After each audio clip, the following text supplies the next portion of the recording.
দূরে একটা গাড়ি দাঁড়িয়ে আছে, আর বারবার ভাবছে মনে হয় ওর মধ্যে ওর বাবা আছে। ও এক ঝলক বাবাকে যদি দেখতে পায় তাহলে ওখানে দৌড়ে চলে যাবে। এ ভাই, ওই গাড়ি কার? গাড়ি কার? কার গাড়ি? এ কার গাড়ি? যায় না, যায় না, লোক লোক নিয়ে যাবে। বাবারে, নিয়ে চলে যাবে, ভূ গাড়িতে নিয়ে চলে যাবে, আর আসবে না কিন্তু। ওটা বাবা না, অন্য লোক, অন্য লোক। না না, যায় না, যায় না। এদিকে আয়। ঘুরে ফিরে শুধু ওইখানটাই দেখাচ্ছে, ভাবছে মানে ওর মধ্যে বাবা আছে।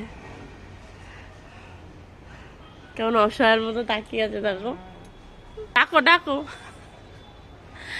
আমাকে নিয়ে যাও, আমাকে নিয়ে যাও।